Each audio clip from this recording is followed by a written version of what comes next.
আমি সকলকে আমার সশ্রদ্ধ নমস্কার জানাই। এটা ফেয়ারওয়েল। আমরা ফেয়ারওয়েল বলতে যা ভাবি সেটা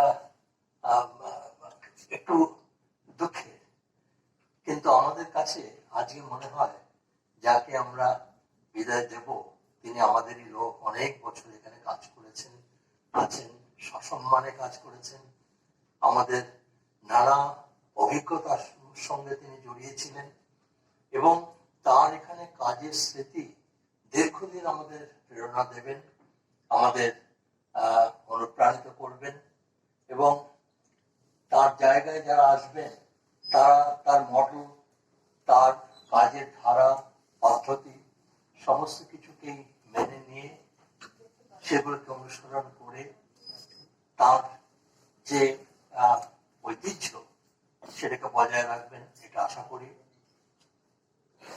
তাকে আমি আমার আন্তরিক শুভেচ্ছা জানাই। আশা করি যে অবসরকালীন জীবনে তিনি আনন্দে থাকবেন, যেটা অধ্যাপক অলক ভৌমিক মশাই মাত্র বললেন। আমরাও দীর্ঘদিন অবসর নিয়েছি। অবসরের দিনে মানসিকতা কি থাকে আমরা জানি, কিন্তু সঙ্গে সঙ্গে আপনি যখন এই সভাগৃহ ত্যাগ করবেন তখন আপনার এই স্মৃতিও থাকবে যে এত মানুষ আপনাকে শুভেচ্ছা জানিয়েছে, আপনাকে ভালোবাসা জানিয়েছে, আপনার ভবিষ্যৎ জীবনকে সমৃদ্ধ করার জন্য প্রেরণা দিয়েছে।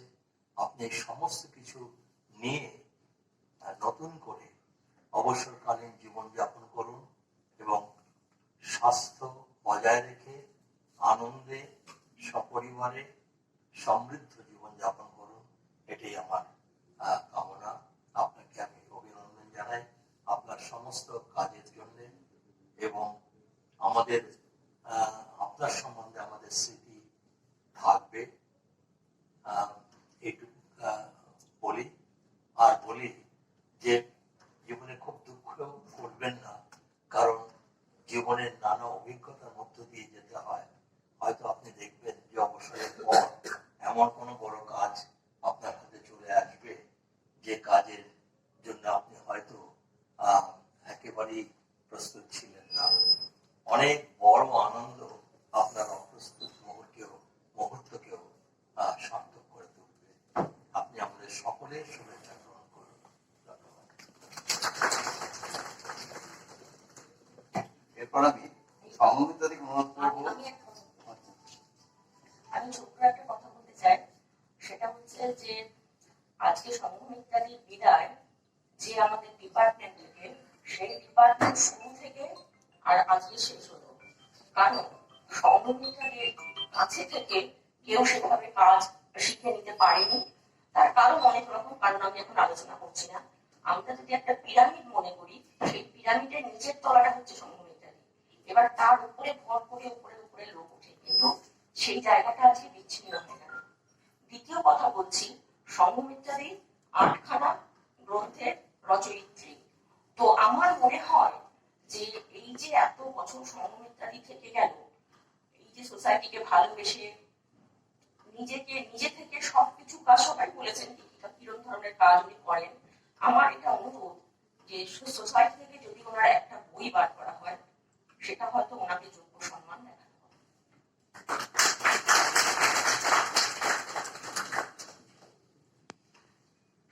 সম্মতিতে কিছু বলার জন্য অনুরোধ করবো, তার দীর্ঘ কর্মজীবনের অভিজ্ঞতার কথা কিছু আমাদের জানানোর জন্য।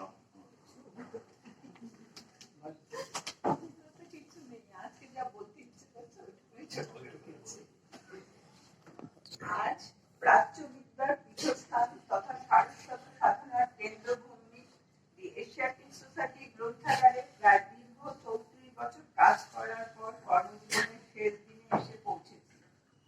আজকের দিনে প্রথমেই প্রণাম জানাই এই জ্ঞানপীঠের স্রষ্টা প্রাচ্যবিদ স্যার উইলিয়াম জোন্স ও তিব্বতীয় ভাষা চর্চার জনক তথা সোসাইটি গ্রন্থাগারের এক সময় গ্রন্থাগারিক আলেকজান্ডার টোমা দি কোরাস ও এই সংস্থায় যুক্ত অন্যান্য দিকপাল পণ্ডিত বর্গকে, যাদের সৃষ্টির প্রাঙ্গণে শ্রী শ্রী ঠাকুর, শ্রীমা ও স্বামীজির দফায় আমি এতগুলো বছর কাজ করার সুযোগ পেয়েছি, আহরণ করতে পেরেছি নানা অজানা তথ্য, প্রত্যক্ষ দর্শন করেছি এখানে বহু বিদগ্ধ ব্যক্তিকে।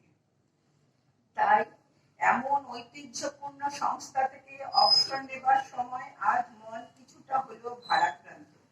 কর্মজীবনে অবসর শব্দটি একটা স্থির জ্যোতি চিহ্নের মতো, হাতের মুঠোয় আচমকা এসে পড়া অনেকটা সময়। এই সময় থেকেই শুরু হয় নতুন করে বাঁচা।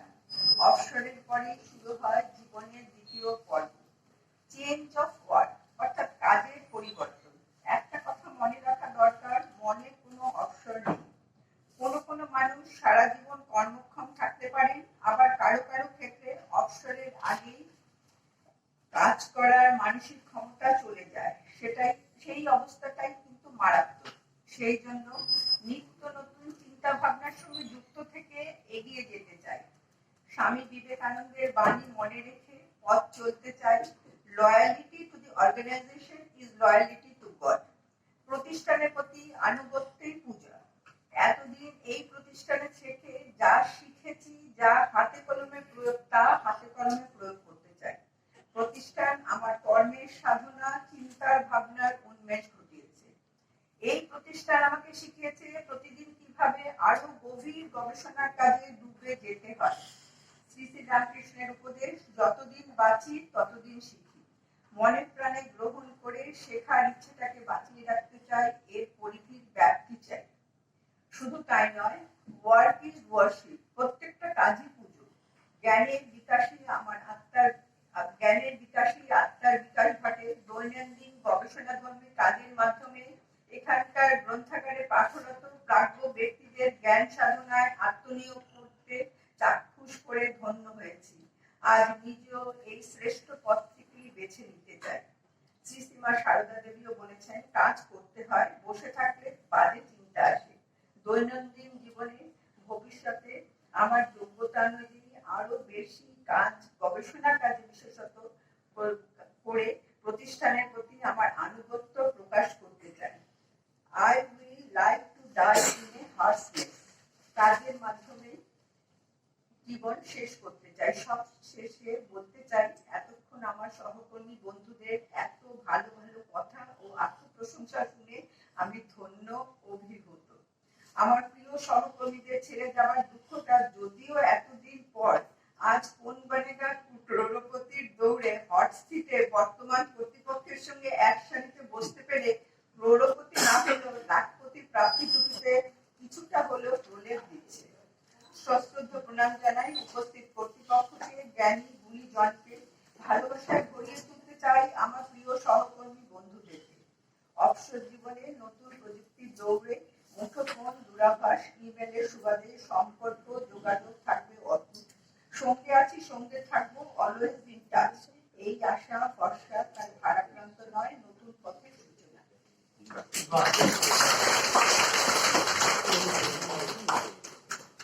আমাদের মধ্যে উপস্থিত হয়েছেন আমাদের লাইব্রেরি ডক্টর তপতী মুখোপাধ্যায় মহাশয়। ওনাকে কিছু বলার জন্য অনুরোধ করছি।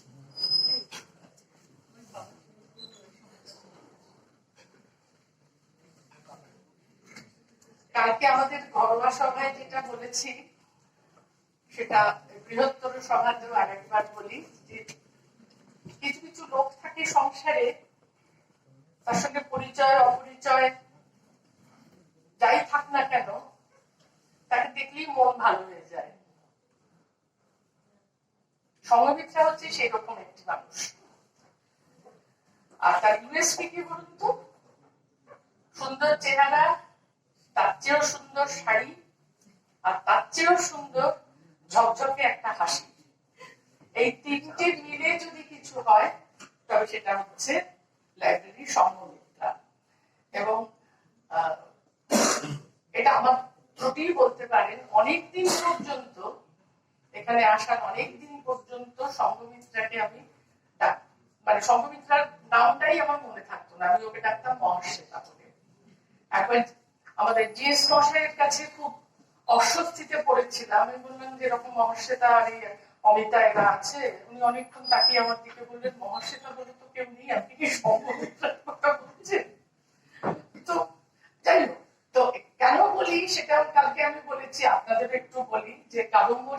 বানভট্টের কাদম্বরীতে একটা চরিত্র আছে মহাশ্বেতা। সে ওই রকম স্নিগ্ধ, শান্ত, কিন্তু অত্যন্ত ব্যক্তিত্বপূর্ণ। যেভাবেই হোক আমার মাথার মধ্যে ওইটা গেঁথে আছে, এবং যে কারণে সঙ্ঘমিত্রা আমার কাছে সঙ্ঘমিত্রা নেই, মহাশ্বেতা হয়ে উঠেছে। আর আরেকটা কথা, দেখুন না, সঙ্ঘমিত্রের সঙ্গে আপনারা অনেকদিন থেকেছেন, আপনাদের স্মৃতিচারণ স্বাভাবিকভাবে দীর্ঘ। আমি তো বছর দুয়েক সঙ্ঘমিত্রাকে দেখছি, তবে একটা দেখার কথা খুব জরুরি, সেটা হচ্ছে যে যেহেতু আমি অনেক সকালে আসি, তাই প্রথম এসেই যার সঙ্গে, যে দুজনের সঙ্গে আমার রোজ দেখা হয় এবং তাদের সঙ্গে কি বলবো অন্তরঙ্গ কুশল বিনিময় হয়, তাদের একজন হচ্ছে সঙ্ঘমিত্রা, আরেকজন হচ্ছে স্বপ্নদীপ। এবং তার চেয়েও বড় কথা যেটা যেটা সঙ্ঘমিত্রা অনেক সময় আমাদের লাইব্রেরিকে বাঁচান, সেটা হচ্ছে অনেক সময় আগে বলা না থাকলেও বেশ অনেক মানুষজন কোন স্কুল থেকে, কলেজ থেকে অনেক সময় এসে পড়েন, হয়তো তাদের মানে আগে যে বার্তা দিয়ে আসার কথা সেটা না থাকলো, এবং তখন সঙ্ঘমিত্রা হচ্ছে ছিল এতকাল আমাদের মুশকিল আসা, যে ওকে ওর কাছে একবার নিয়ে গিয়ে ফেলতে পারলেই ওই সব ঘুরিয়ে ঘাড়িয়ে যা করার দেখে দেবে। এবং ফলে এরকম অনেক সময় হয়েছে যে কাউকে পাচ্ছি না, সঙ্ঘমিত্রা এসছে কিনা আমরা খোঁজ নিই।